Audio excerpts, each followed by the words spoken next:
Perfect. Here we go. Hello and welcome to the Mastermind, Body, and Spirit Show. I'm your host, Matt Belair.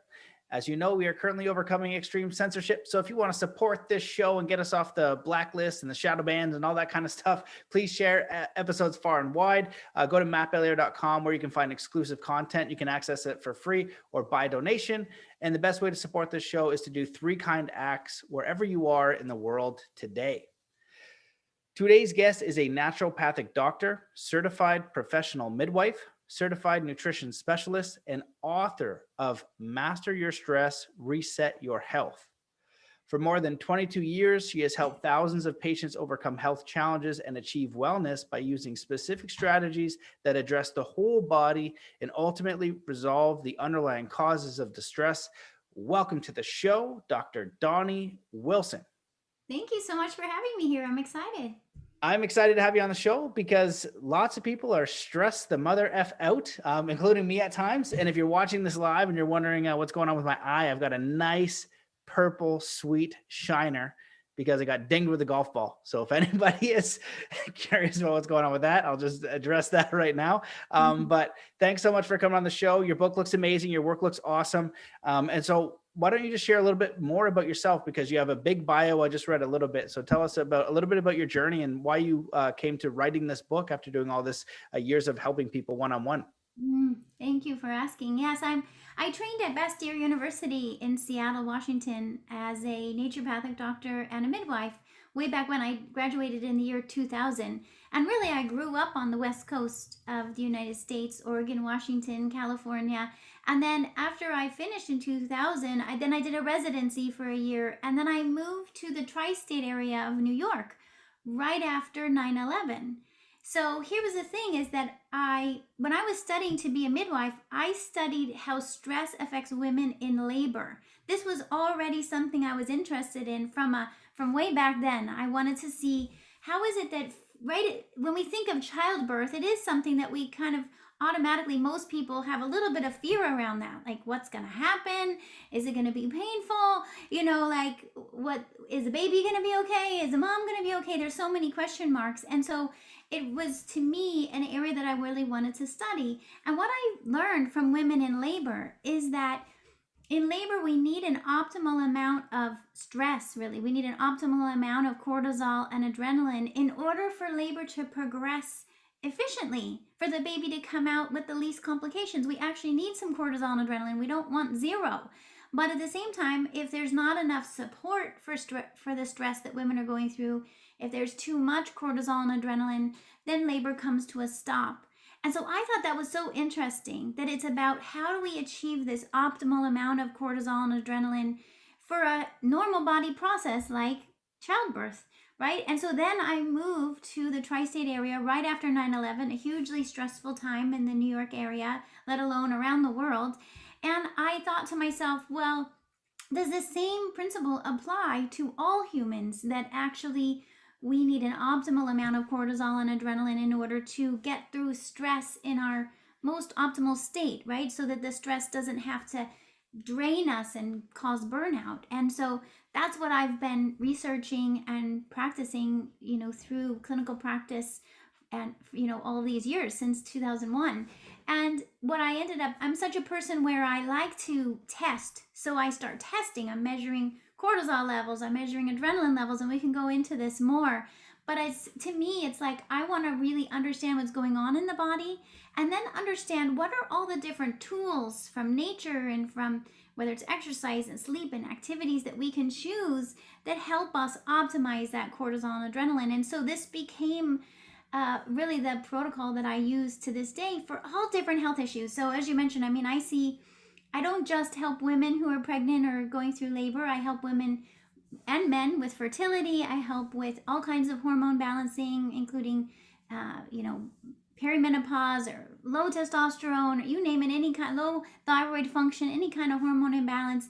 But I also have specialized in helping to optimize neurotransmitter levels, because they are also affected by stress. Things like serotonin, dopamine, GABA. I help with that. And then I help, really, to me, it's about How do we help our bodies recover from stress overall? Immune system, digestion, in addition to the nervous system and the hormones. And so that's really where what this book is about, was me bringing that whole protocol together and saying, looking at it and saying, what am I doing with my patients that's working?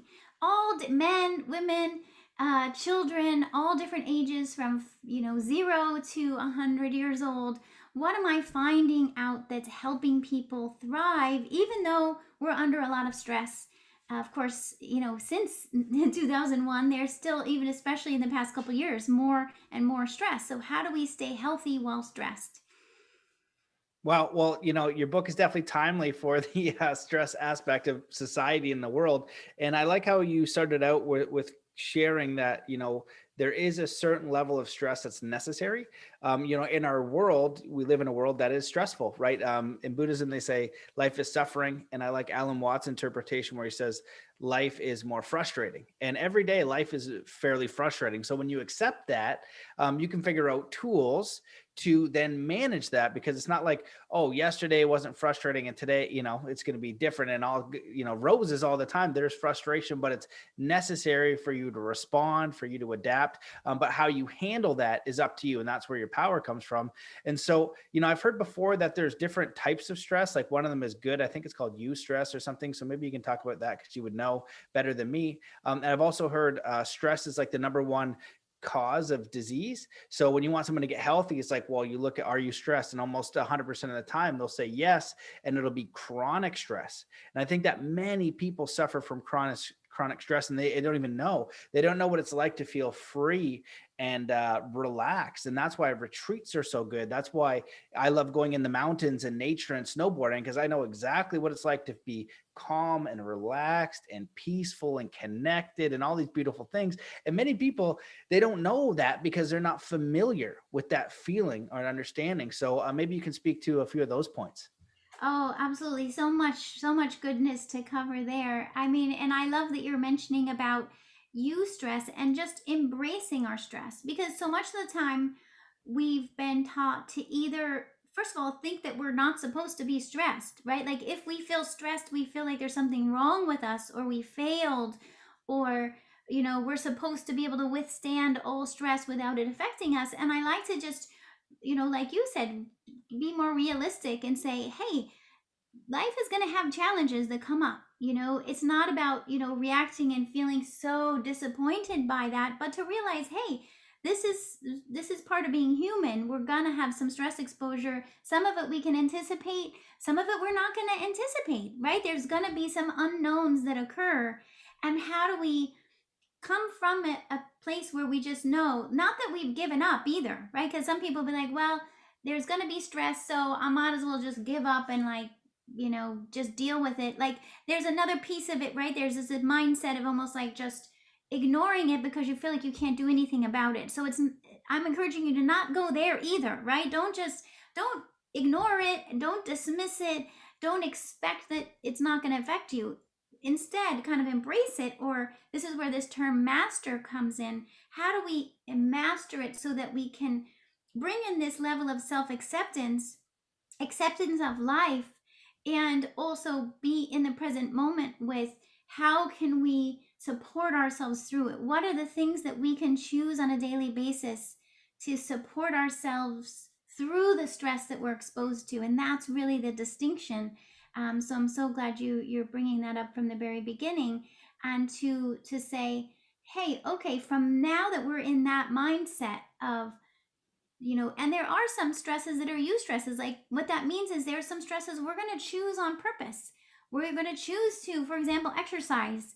Every time we exercise, it's, to some degree, it's a stress on our system, but to a certain extent, we want that stress because it causes our body to adapt and our muscles to build and our heart to pump. And this is a stress we want to expose ourselves to, but we also need to be mindful of, if we overdo the exercise, we're going to be raising our cortisol and or adrenaline too much, and now we're overstressing ourselves with exercise, something that could be good for us. We're overdoing it.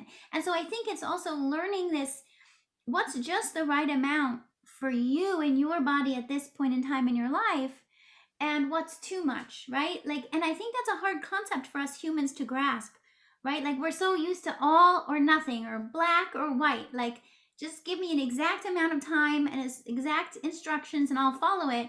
But it's not that simple. We need to individualize it for your body in order to really, for you to maximize the benefit and not have the negative from any eustress that you choose. Yeah, 100%. And I think one of the big things that you speak about in your book is like taking an inventory, is seeing where you are. Like, okay, so reflect. Like at a scale at a 1 out of 10 or a 1 out of 100, whatever scale you like. How stressed am I each and every day? And working with limiting beliefs or fears, one of the things I'll get my clients to do is write down all your worst fears. Like, especially if you can do a new project and you're thinking about something, write down all the things that are so terrible. And when you do that, you're taking it from the unconscious, which is like this boogeyman closet, horrifying thing, and you're bringing it out in the open, and you realize it's not as bad.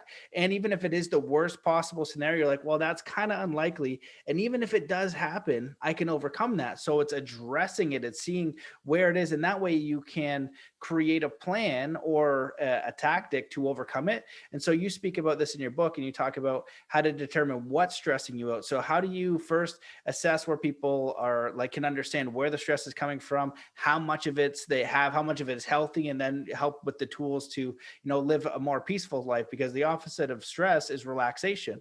And I liked how you talked about the neurotransmitters, because when you're in a flow state, you're not in stress.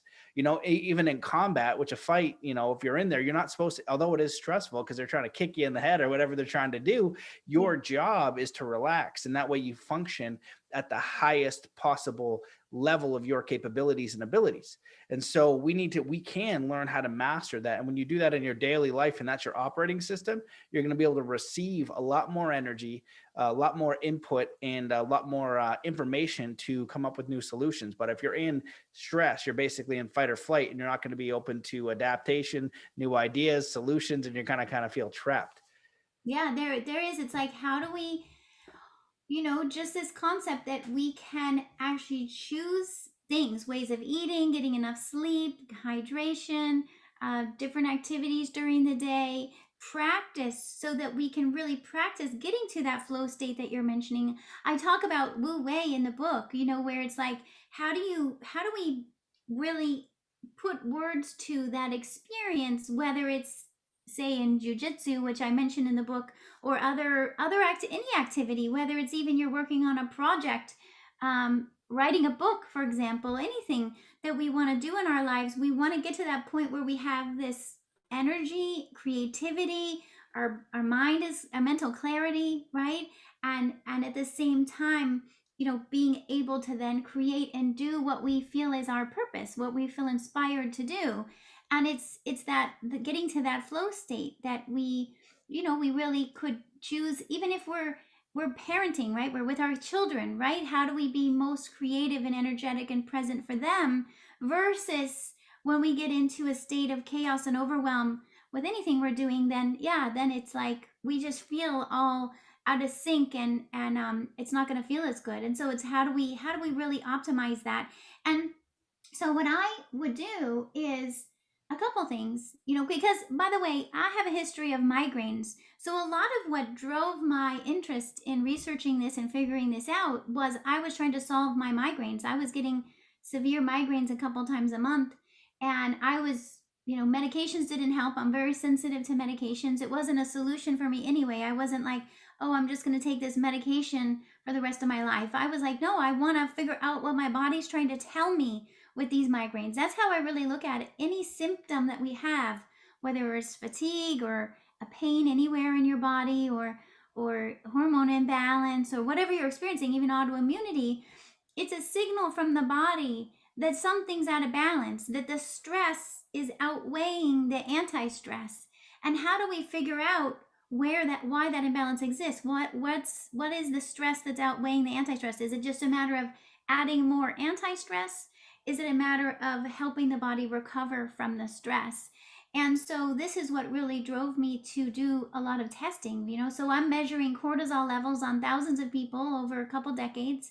Usually I'm measuring cortisol at different times a day, right? Because cortisol is a hormone that should be higher in the morning, wake us up, get us going, and then gradually decrease through the day so it's lowest before we go to sleep. So we need to measure it not just at one time a day. We would need to measure it when we wake up and in the middle of the day, in the evening, in the bedtime, and we can do that more easily. At this point in time, we do that with urine or saliva. I always say I hope in the near future that the test will be developed that's going to make it so much faster and efficient for us to measure cortisol at different times of days. But for now, that's what we do. You can do it at home. We get a test through a practitioner like me. You can measure your cortisol different times a day, and you can see, is it too high at certain times a day? Is it too low at certain times a day? Now that information is telling us not just what is your cortisol at this day in this moment, but this is your overall cortisol pattern over time. So I look at it as this is where your body has landed based on your various stress exposures in your life. And so we can see, I see patterns, right? If I'm looking at thousands of samples, I'm like, what are the patterns here? What happens with most people in their cortisol levels? Because when I ask people, what do you think your cortisol levels are? A lot of people would guess that their cortisol is too high. And actually, when we look at the results, there are some people who have cortisol that's too high, but that's not the majority. There's also people who have too low of cortisol, or sometimes a combination of too low and too high in the same day. And so we want to understand what your cortisol is up to, because the treatment's different. See, that we know the treatment's different in terms of nutrients and herbs for sure, based on research and what I see clinically. But here's what, Matt, what I also want to push us to do is I even want us to say, to be asking the question of how should my spirituality be different? How should my meditation be different? How should my workout be different? How should my sleep be different? How should my diet be different? Depending on what my cortisol level's up to and my goal of getting it to optimal. And so this is what I wrote about in the book, is I went through all the research studies that studied this to this point in time and said, how do we tweak your day-to-day routine, let alone your nutrients and herbal protocol, to, depending on if your cortisol is too high or too low? What do we need to do to get it to optimal? And I did the same thing with adrenaline, because adrenaline is also part of our stress response, and it can vary. Some people may have high adrenaline based on their stress exposure from the past and their genetics, and other people will have low adrenaline and they need a completely different treatment protocol. So it's like, so many times people come to see me and they're actually taking the completely wrong protocol to get their cortisol and adrenaline back to optimum. Wow. Well, you shared a lot there, and I really like the holistic approach, because I feel like it's so important. If your sleep is way out of whack, or it's the nutrition, or you're not getting exercise, it really is a holistic system, because the body is holistic. And it's also important to factor in the spiritual and the relationships and what's going on in your life. Most people who have all of those things clued in, that everything is functioning fine, they're going to be healthy. And often when you're ill, you're going to have 1, 2, 3, or all of them messed up. So it's really important to kind of take that that inner assessment. And so once you do that, you talk about a 3-step protocol, which I feel is important. So can you talk about that? Because I know a lot of people are stressed out, and so they're going to look for tools to manage the stress. And so what's the first thing you get people to do? Well, and here's the thing is that of course, we'd love if we could just take one step and have it fixed overnight, like it's always like, what can I do right now to solve it all by tomorrow, Well, what's the pill I take? I want to do anything, and read it forever too, right? It's just like, no more stress ever. Right. I mean, believe me, if that was possible, I would definitely tell you guys. As far as I can tell, it's going to be more of a stepwise approach, because ultimately it's not really a quick fix that we want. We want a really deep resolution of the effects of stress that have accumulated in your body and your nervous system throughout your life, right? That's not a small task. Most all of us have been exposed to stress from early childhood, and even research shows that stress that we were exposed to from our parents and grandparents' stress exposure, let alone our day-to-day stress, and even the past 2 years stress, right? So all of that is our bodies are going to be responding and adapting to our stress exposure. I always say, it's like we have a stress radar system, our amygdala and our and our autonomic nervous system are gonna respond to stress. That's just part of being human. We can't take that away. That would then we would not be enjoying our life either. We want our stress signaling system, but what we want is we want our system to tell us when there's a stress and help us respond to the stress on purpose. But when the stress is gone, we want it to turn off, as you talked about, and go into relaxation, rest, and digest. We want to go into that parasympathetic state. And so we need our bodies to be able to do both. We need our bodies to respond and to rest. And so Well, the key with do you that, oh mind? yeah. I just want to jump in and get you to say what the key is. But, I did some training with a friend of mine, Mark England, who's a very excellent coach. And he shows this example of, I can't remember what animal it is, like a bear that got in a fight or something. And then the bear is super stressed and you see the breathing's crazy. Then all of a sudden it does like these huge deep breaths. And then it comes back to basically a state of calm, where humans, we have like, high stress or even medium or low, like all day. It's like a one stressful thing, or it could be something like money. It could be like a job. It could be a relationship. And that just stays with us all over time, where animals are really good at, it's a fight or flight system. The body's on, it dumps all of these chemicals in, and then it shuts back and it goes into a state of equilibrium. So this is so important because, like I said, that's what meditation is for. And that's why it doesn't need to be just meditation. You might hate it. So you might want to go snowboarding. You might want to go for a walk in nature. You might want to do anything that just creates relaxation in the present moment, because you're teaching the body, this is what this feels like.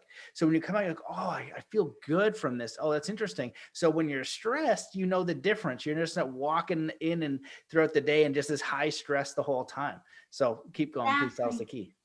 It's exactly it. It's like, yeah, if only we could just shake it off. I mean, sometimes I think our nervous system does need kind of a shake, so to speak, to kind of get us out of that what I call stress mode. So what you're describing is what I call phase 1 of the 3-step process, is getting out of stress mode, because we get we're so constantly stressed.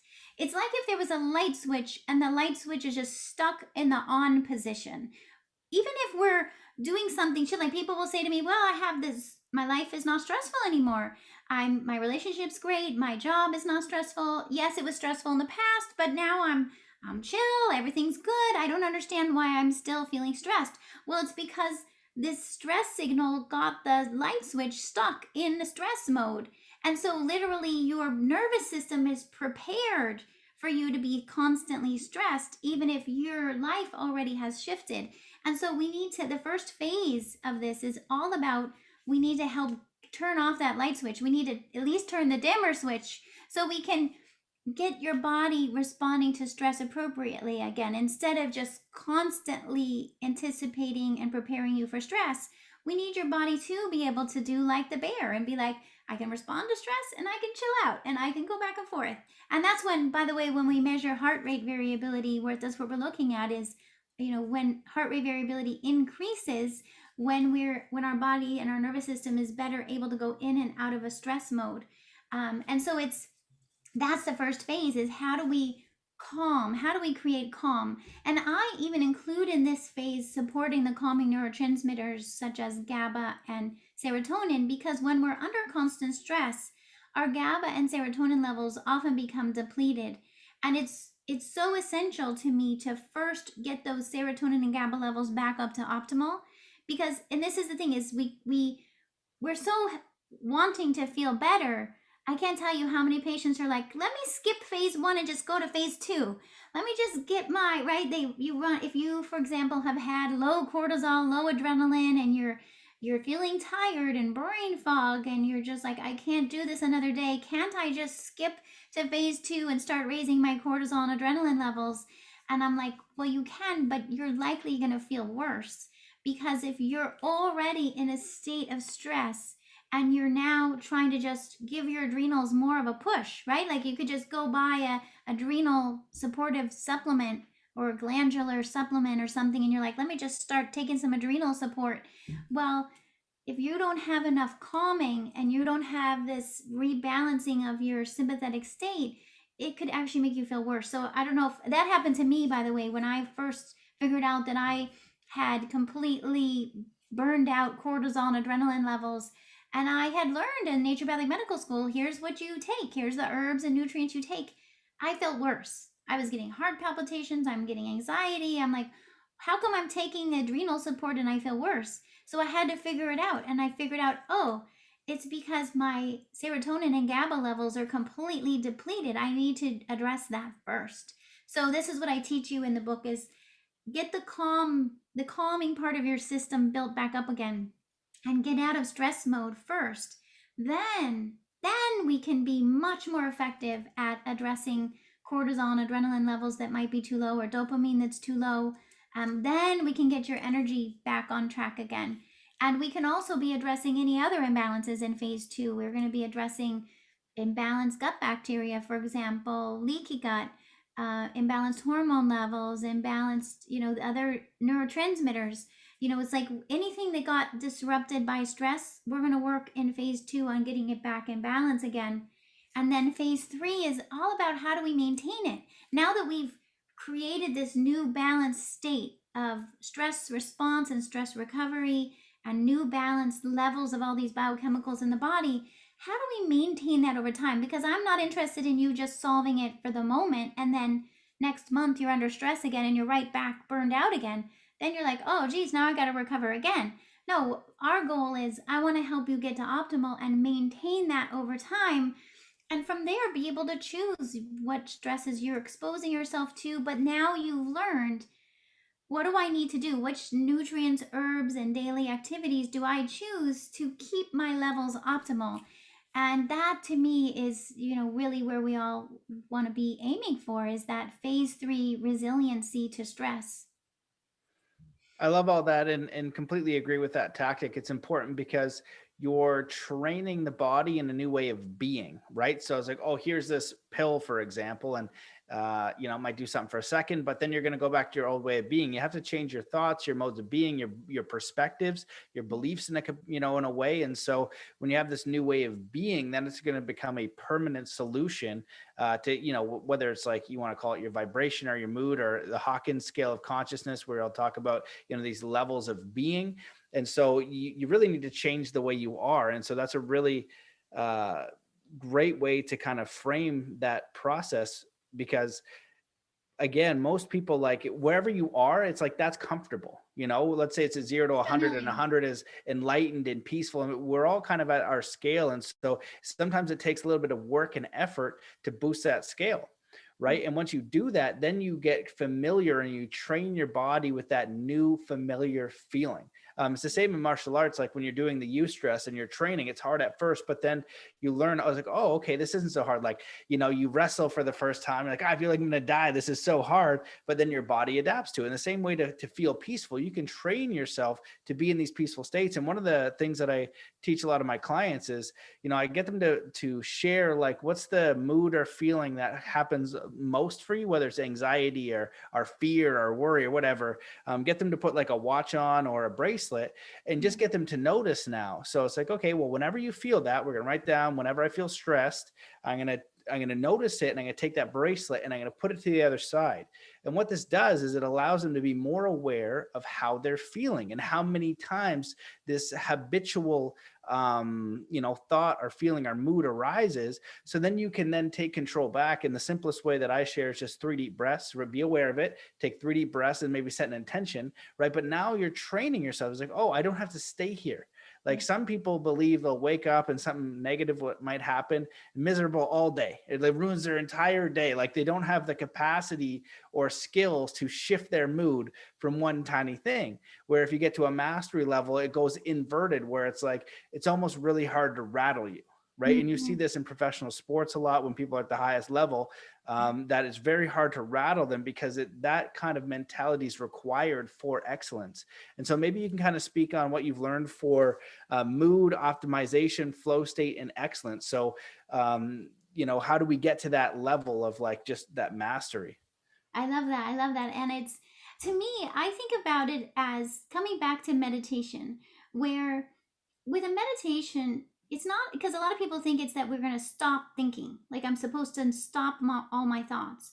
But it's actually not that. We still have the thoughts. It's just that we're able to separate our awareness and our and our attention, so we can observe a thought come in and go by, but we don't have to choose to react to it or do something about it in the moment, right? So we're creating this space between ourselves and our thoughts. And at that point, then we start to say, well, who am I really then? Because a lot of times if we're so identified with our thoughts or our feeling state, we think it's the same. We think we are the anxiety. We think we are the response to the stress or the thought that we're having. We feel like we have to do something about it right now, or say something or feel something right now.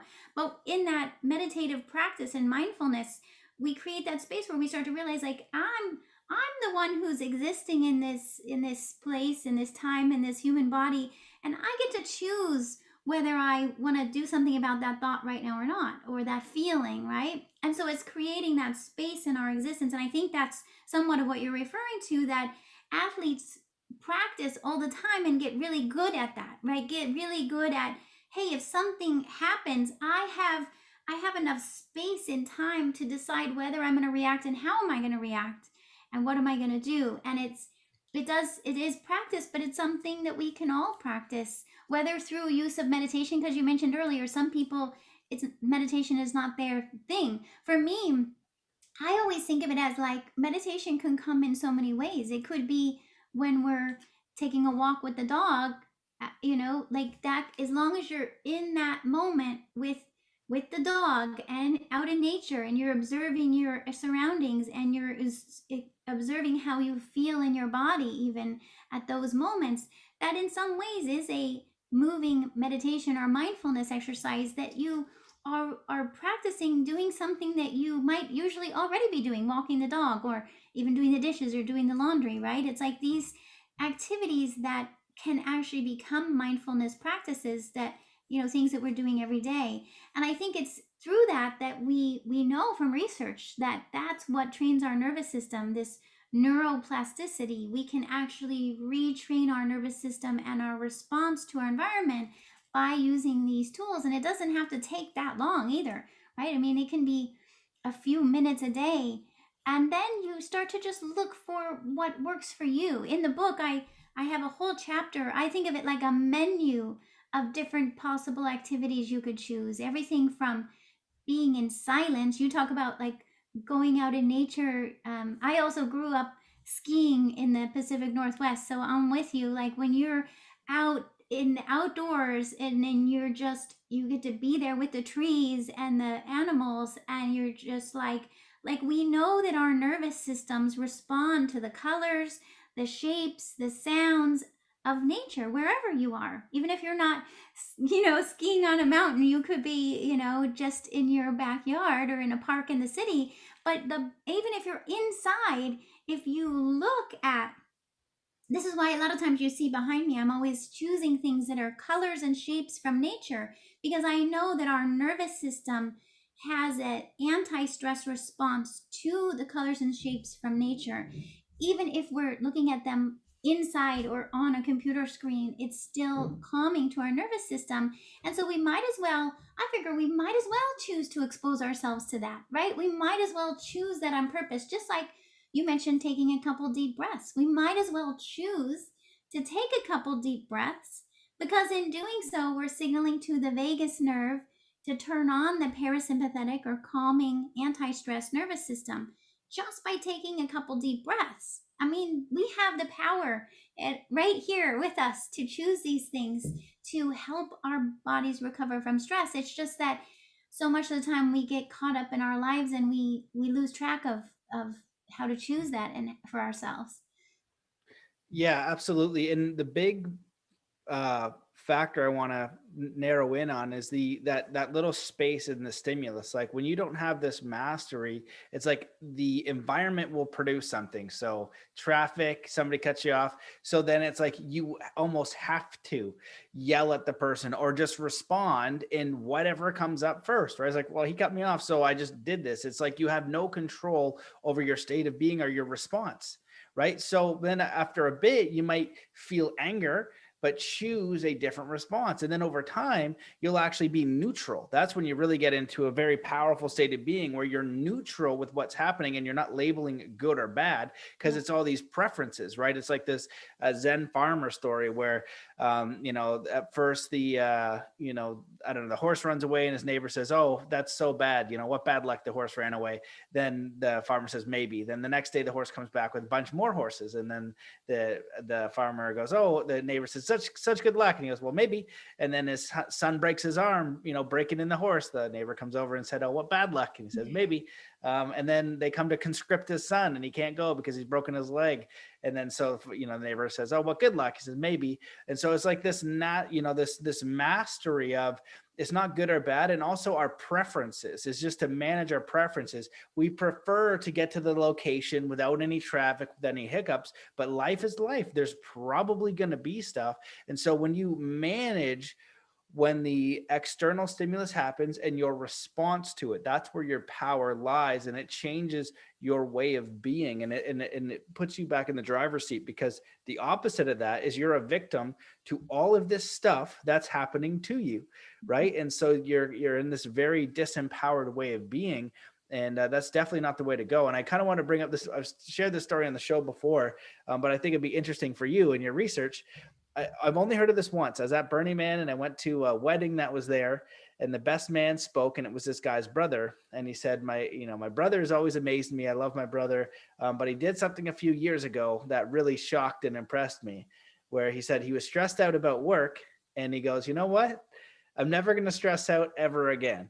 And he goes, "It's been like 3 years and I haven't since that moment seen him stress about anything." So that's I just like to share that for you in your book and your story, because it's like the 4 minute mile. Some dude, and I have no idea how, just completely dropped stress, was just like, "You know what? Screw it. I'm not going to stress out." So I just find that story hilarious, and amazing. But for most of us, we're going to learn these tools and techniques, because when you get angry at first, you become aware of it, or whatever the stress is, anger, anxiety, become aware, use a tool to come into a state of equilibrium, of peace. It might take a minute, it might take 20 minutes if you're really pissed, who knows? But over time, you're going to spend less of your day in this anger, stress, anxiety, whatever the case is, and more into peace. And that's going to shift the way you view life, your relationships, how you speak, what you see for opportunities, and also for, God, nature, the universe to communicate with you, because you need to be in a state of peace to get new ideas, to get new information, to be at your best, right? You can't be thinking about all crazy stuff all the time and get, whispers or intuitions from, your higher self, creator, or God, or whatever the case is for you. Let's go for God, I guess. The higher self one for me is now weird, because it's like, what? It's like me as a higher version of me, like popping it down. It's like, I'll just go to God, like something out there. The universe is directing me and my stupidity, just try to help me through life. You know what I mean? It's just like, here, let's help this guy, but you got to relax. You got to be in that state of peace, because if you're not, nothing's going to come in. You're too focused on the stress, and you're in these heightened states. And that's again why you meditate, so you get more insights. It's a way of your being. There's output time, but there's also reflection time, or journaling, or some tool like that. Yeah, and a couple thoughts from just based on what you shared. One is that what I find is that when we have more optimal cortisol levels, adrenaline levels, and neurotransmitter levels, all of this gets easier, right? Like, so then, because if we have, let's say, too high or too low cortisol, or too high or too low adrenaline, and our serotonin's depleted and GABA's depleted, then any stress that comes along, it's going to feel like you're driving on a road that has a lot of potholes. You're like, how am I supposed to have a nice chill ride when I have no shock absorbers and I'm driving through potholes? We're going to feel every bump in the road. So to ask of yourself to stay calm in that situation, it's like, no, your nervous system is getting hit hard all the time. That's a lot to ask of yourself. I would say, hey, let's give you some more serotonin and GABA. So now you've got some shock absorbers, at least for these potholes. And let's fill the potholes. Let's get your cortisol and adrenaline levels optimized. So now it's like you're driving on a nice flat surface, and it's not going to feel like, you might still have some corners and you might still have a few bumps, but it's a lot easier to handle than if you're driving, on a pothole road with no shock absorbers. And so to me, like, I would say, let's give your body the support it needs. If you've been under a lot of stress and your system is depleted, now your biochemistry and your hormones are depleted. That's gonna be a much harder place to expect that you're gonna get through these moments, right? And so what I find is that when my patients get to more optimized hormone and neurotransmitter levels, then they report back to me. They're like, oh my gosh, this stressful thing happened. And I was like, able to just handle it. Like, I didn't feel that same level of overwhelm or irritability or whatever it was for them. Like, because now their inner state, not only have they been training their nervous system based on mindfulness and so on, but they actually also have a more balanced biochemistry to work with. And I do think that, as you mentioned, like, some people just decide, like, they've had enough of it. They're like, I am so done with feeling that way. I'm just not going to let my nervous system go there anymore. And there's been times when I've done that too. I used to grind my teeth. And one day I just said to my own brain, I'm like, that's it. I'm not going to grind my teeth ever again. I'm done. And my brain listened, and I don't grind my teeth anymore. So I think we have, but I would say, like, this thing that you're talking about, like, pointing at this, being in a state of gratitude, usually being in a state of calm, being in a state of balance already, then we can have those conversations and make those choices of this that creates an energetic shift, however the person believes in your spirituality, whatever you call that. We're more likely to create that kind of a shift for ourselves when we're already in that calm flow state. That's when it tends to happen. You're right. And we, as much as we would like it to be different, right? Like, we're willing, this is the thing, as humans, we're willing to try harder, do more, tell us the long list. We're willing, right? We're willing, but it's actually sometimes when we're trying harder that actually works against us. I think a lot of times the hardest lesson is, how do we learn to kind of do less? How do we be okay with a little bit of quiet, a little bit of space, a little bit of, right? Like, how do we allow that space? Because I think and believe me, it's hard for me too, all the time. It's hard for me to do that because I'm always been a person who's willing to do more, do it better, do it longer. But it's, how do we learn how to create that optimal space? And I would say, you know, and I share this in the book, one of the things that's helped me the most with all of this is work with, well, I guess you could call it psychedelic therapy, or working with a shaman in Peru. And I know you've worked with a lot of different spiritual um, elders and healers around the world. So if you want to talk more about that, we can. But I know that has made a big difference, especially if a person feels very much like they've tried everything and they're like, no matter what, I keep getting triggered by stress, or I keep getting triggered by something from my past, and I can't get my vagus nerve to chill out and calm down. Then you may be in a position of thinking of, hey, how do I think outside the box and maybe turn to different kinds of therapy that could help you to, like, I wouldn't just give up. I'd say, hey, there's other approaches that could help achieve this. Yeah, absolutely. Well, you touched on a lot of great points there, and I love the bumpy road analogy. You want to make it as easy on yourself as possible, and it is training your body and way of being, so then it becomes natural, right? And that's the whole thing you do in martial arts. You train and train and train, so that if it were to happen in the real world, it just becomes a natural response to respond to whatever the heck is going on. And that, because you can't think about it in the real world in that sense. So the same thing with your emotions, you can train these states of being. And, plant medicines I find to be incredibly powerful. Over the years, my perspective changed a little just because I've seen it not be respected. You know what I mean? So there's the setting, who it's with, and understanding why you're doing it. And if you're going to go down like ayahuasca or mushrooms, or, doing it the right way is so important. But if you do that with that level of respect, with the right guide and all those things, it can be incredibly powerful. Because in doing my research over the last few years about what was going on in pharmaceuticals, and just seeing the profit-based system and how people kind of get like hooked on these medicines, and all these issues that we have from them, I'm really not a big fan of it. And there's this famous it kind of is like a natural doctor. I don't know. His name's Dr. Sebi. And he used to say, if it doesn't come from the earth, don't take it. And I kind of resonate with that. You know, I feel like you might need the Western medical system for a little bit, but really, if you're taking care of your body, it should do most things for you. And if you need these additional benefits, the chances are nature does produce it, but you don't make money from that.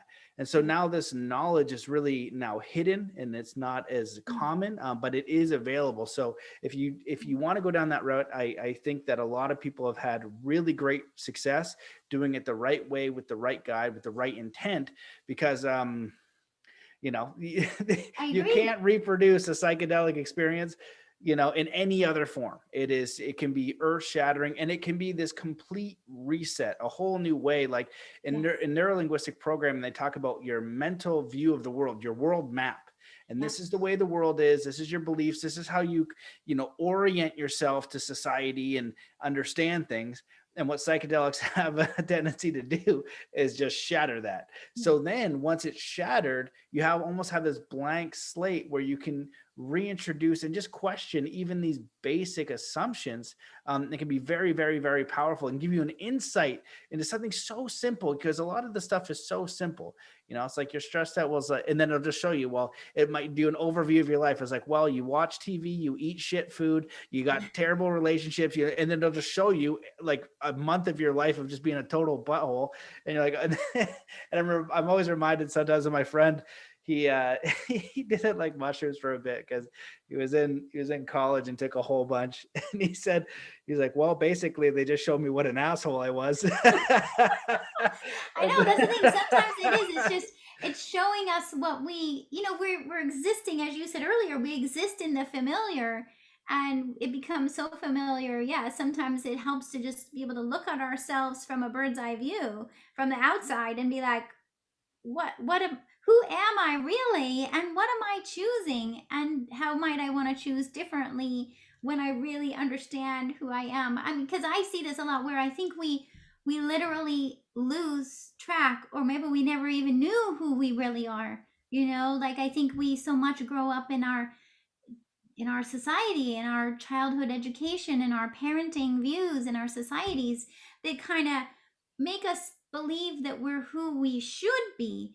But where do we really get to know who we really are as a person? And certainly in some of these activities that you mentioned, I think the more we are are practicing activities, whether it even doing artwork or singing and music or dancing. I'm a dancer, so that to me comes to mind as well, where we get to know ourselves through these activities.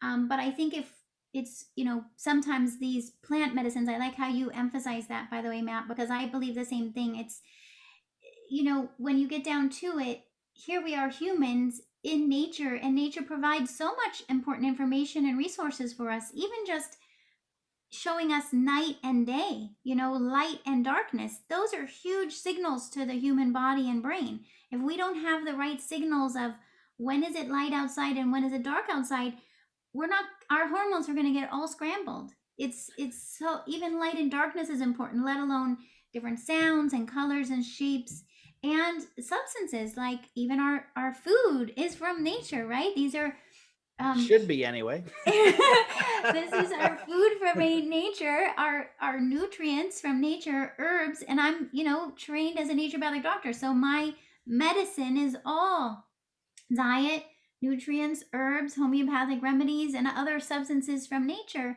That we start to realize, like you said, like nature provides so much for us as humans to recover from stress and become resilient to stress. We just need to be better at using it. And thankfully, we have a lot of information from humans who came before us, who figured out, don't take this plant because it's going to be poison, but take this plant because it's going to help your body recover from stress.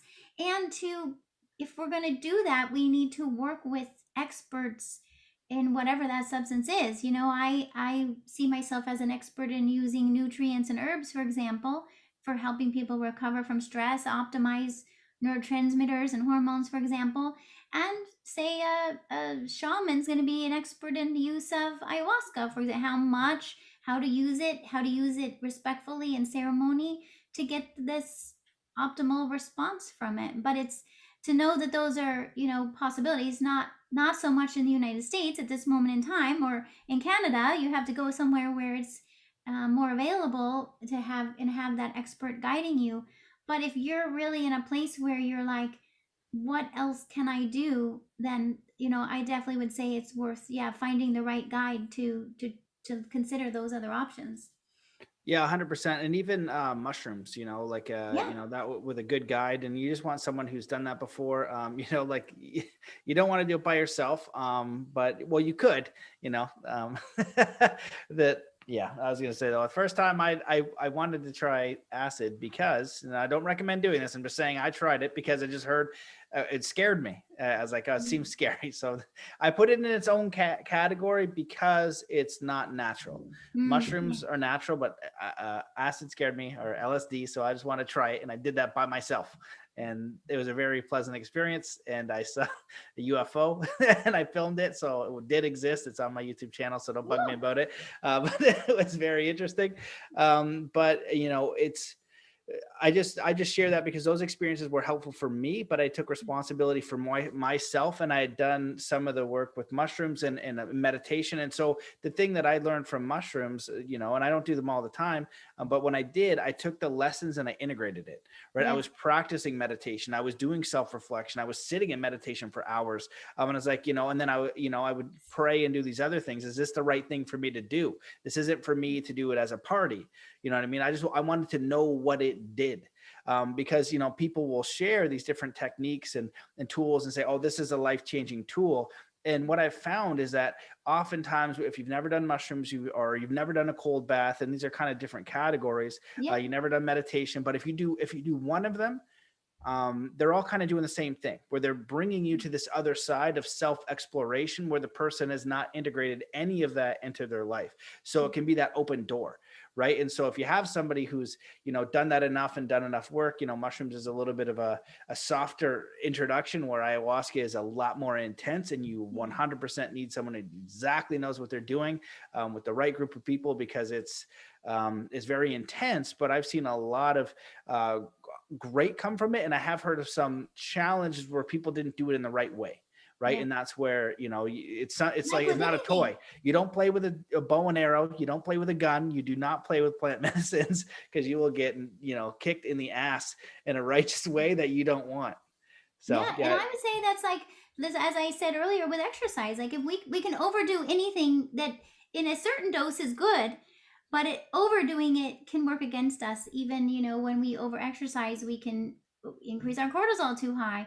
Or I would even say there's probably such a thing as too much meditation, depending on the person. You're gonna start off with a small amount, and you're gonna, like you say, you're gonna give yourself a chance to integrate what information you took from that meditation session, and you're gonna then sit with yourself and kind of do this daily check-in. I call it, like my daily check-in is 5 things: how's my energy level, how's my mood, how was my sleep the night before, how's my focus, and how's my body feel, like, so just kind of do this daily check-in and say, how's this feeling, how is this amount of whatever new activity or substance. And even I would say, like, we use plant medicines or plant herbs, right? Ashwagandha, for example, is most known for helping to decrease cortisol that's too high. So now, it traditionally, ashwagandha was used for stress in general, but the recent research is showing, well, it's probably really good for someone whose cortisol is too high, whereas someone whose cortisol is too low, we might instead use one of the ginsengs, eleutherococcus, for example, Siberian ginseng, or rhodiola, or glycyrrhiza. These are herbs that help the adrenal glands make more cortisol, right? So we're going to use different herbs for different purposes. We're also, even rhodiola, at a low dose, rhodiola raises cortisol. At a high dose, rhodiola lowers cortisol. So it can be even dose dependent. And so that's just to say that I think, it's important to be mindful with all substances, like what really is needed for your body and your system, and make sure you're dosing and you're choosing the right thing for you, because otherwise it may or may not help you, and it might actually make you feel worse if it's not the right match. And so that's why in the book I identify these five, what I call the five stress types, which is based on the cortisol and adrenaline levels. Is both your cortisol and adrenaline too high? I call that a stress magnet, or if it's at night, I call it a night owl, because usually the high cortisol adrenaline will make it hard to get good sleep. You'll be up late or waking up in the middle of the night, versus the blah and blue that has both low cortisol, low adrenaline, or then there's the sluggish and stressed and tired and wired that have um, either high cortisol, high or low adrenaline, or the opposite. And these are just the most common patterns that I see when I measure these levels. And I want to point out that they each have a different pathway through the three phases of recovery. So that's why it's so important to know what your levels are, so that you can actually successfully get through the three phases of recovery and get to this resiliency mode. Yeah, I love that. The personalized integration or solution is so paramount. And I learned this from martial arts, where Bruce Lee would, he's like my mentor in martial arts, obviously dead, but he would just say, one technique might not work the same for both people. You gotta make it individual. And with everything in life, you want to make it individual to who you are and what you're going through, and what's uniquely your pattern. So I love how you mentioned that. And I think that's crucial, especially if you're going to go into the more intense stuff. But, I think that even too, one of the things that I've shared with people is like, okay, if you're going to go do a psychedelic or something more intense, go have a real meeting with God first, in the sense of go somewhere in nature. And what is the experience you're looking for? Go do that first, because in some senses it can be the easy way out, right? Where you want this, again, you want that liposuction.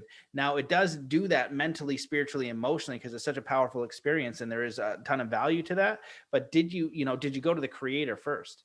Did you go to yourself and the creator first? Do that first always, right? Because that's where the real healing and the real answer is 100%.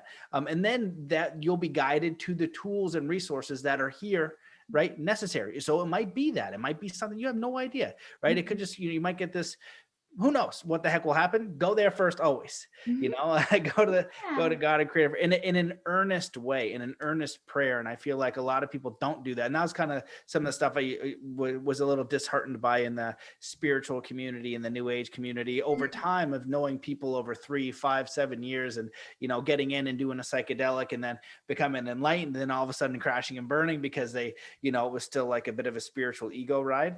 And so I kind of saw that happen quite a few times. And so, if you go to God first always, whatever that is for you, in a very earnest fashion, that connection between you and God is going to show you the solution you need. It might be meeting someone like you that can guide through the stress, right? Because, there's always going to be a solution out there. Everything that we need is here. And so, we got to learn how to find that, Oh my gosh, and I love that you're saying this, because I do this with my patients every day. As a naturopathic doctor, I have so many tools at my fingertips, and I can, based on the information I get, based on testing and taking a person's case, I will sit with a patient and say, here's, like, let's say 5 options. You could choose this, you could choose this, you could choose this. We can do powders, we can do liquids, we can do homeopathic remedies or not. Like, there's options, but I want then the patient to sit with themselves and as you say, their creator, their understanding of themselves and the world around them, and choose based on what they feel is going to be best for them. Because ultimately, it's our body, it's our life that we're choosing for. I can give you, here's the tools that make sense and are available, but I'm going to want you to choose it based on what's really going to be a match for you. And then of course we can learn along the way. Your body's going to give us feedback. We always want to be listening and observing and changing, making tweaks and changes along the way. But it's not just about giving one protocol to everyone. It has to be that the person knows this is what feels right to me at this moment in time. 100%. I absolutely love that and agree. Well, this whole show has been amazing. And I bet your book has got all the protocols and everything. I've browsed the chapters. So, it's important, because the thing is, you're talking about stress, but the opposite of stress is peace, right? And so it's understanding, like, everybody in the world experiences stress throughout their life. You cannot not experience it, unless you're that one dude who maybe doesn't experience it anymore. But if we're going to optimize our life, if we're going to have a solid spiritual connection, if we're going to have good relationships, we have to learn how to be in states of peace. Because even if you're with someone you love, when they're stressed out and they're not the best version of themselves. And that also goes into, your feeling of surrender, of feeling safe and secure, having a spiritual connection, with this whole stuff that's been going on in the world and some of the stuff. So with the podcast, people listening, I've been doing less podcasts because I have to move my whole family, because I'm observing the reality of Canada making moves that are give my family a quality of life. So it is a little bit of a stress, and I have to do a little bit less episodes, but I'm responding to what's going on, and I'm giving that bigger thing to the creator, just saying, God, lead my family to a place where it's going to be great for my daughter, where we can grow our family, where we can contribute to humanity or our community or whatever the case is. But it's this faith, because some of the bigger stuff it's outside of my control. When I went into human trafficking, it's just so dark. When I went down these rabbit holes of the last 2 years, a lot of them are very dark and sad, and I can't do anything specifically to stop it. I can do what I feel is my part for the solution, and then focus on that fully, so it puts the power back in my pocket or in my being. But it's that faith and trust.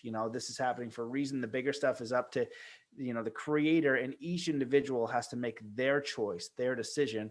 And so once again, if you're stressed about the world and everything that's going on, you're not going to be the best version of yourself. You're not going to be that best father, the best mother, the best brother, employee, entrepreneur, whatever the case is. It's getting into this space of peace, and that's where you get that power from the creators. It is going to be okay. No matter what they throw at me, I'm going to be able to respond in some sort of capacity, right? And that's what they teach you in martial arts, and that's what they teach you in war, because it kind of like martial arts kind of stuff. But you train for the worst possible scenario, and you say, well, if the worst thing happens, how am I going to respond to that, right? And so mentally, I think a lot of people are just so soft, just like, oh, I can't respond, I can't deal with this. It's like, no, you can respond and deal with so much more, especially when you have God in your side and God in your heart, I believe. So I'm curious if you want to speak on that, and then just tell us like anything that we should have touched on or we should touch on before we close it down. Thank you so much. And it's definitely, I think it's so important to be able to learn how to be accepting of ourselves, and forgiving of things. Sometimes it's about forgiveness, and it's also, and then trusting that we're going to be able to respond in the moment. And I think the more we know ourselves and know the tools that have helped us along the way, you feel like you have a toolbox here. So no matter what comes up, you're like, oh, I can open up my toolbox, and I'm going to know already what, how am I going to feed myself? What do I need to do to get good sleep? What kind of recovery activities and exercise do I need to do? Because this is the thing, is usually when we're most stressed, we end up almost like forgetting about all of our, what I call care, CARE, for clean eating, adequate sleep, recovery activities, and exercise. We tend to throw our self-care out the window when we're under stress. But as you're saying, it's like when we're most stressed, we need to turn to the things that have helped us the most, including spirituality, including diet, including other recovery activities and exercise. Like those are the tools that are going to help you through it. And so just, yeah, having that already part of your usual day-to-day activity, so it's not that you're having to figure it out in the moment. This is already what you're doing every day. So it's just part of your, what I call your self-care routine automatically. And that's, yeah, I share all of that in the book. And I'm so glad to have the chance to talk about it, and I hope it's gonna resonate and help your listeners as well. Well, thanks so much for coming on the show. I really appreciate it. And where can people find the book if they want to learn more about you, more about your work, and pick up the book? Well, the book is at Amazon and other booksellers, wherever you normally buy a book. So it's not just at Amazon, wherever you like to get a book, including you can get it from my website, which is drdoni.com. So DOCTORDONI.com. Doni is short for Donielle. So just drdoni.com. And I have all kinds of other resources there, including my podcast, which I'd love to interview you there, Matt. My podcast is How Humans Heal. And I love to talk more about, just different approaches that help people with being human and being healthy humans, no matter what stress comes along. Beautiful. Well, I'd be honored to be a guest. Thank you so much for coming on the show. I invite people to check out your work, check out your podcast, check out the book. It looks like a wonderful book. If you know somebody's super stressed out, send them a book, right? Because the worst case scenario, that they don't read it, but maybe someone will. Someone is always stressed. You know what I mean? So it's a great topic to help people with. So I it'll be soon appreciate. as an audio book too, by the way. Oh, So perfect. Awesome. mhm. Awesome. Well, thanks so much for coming on the show, and thank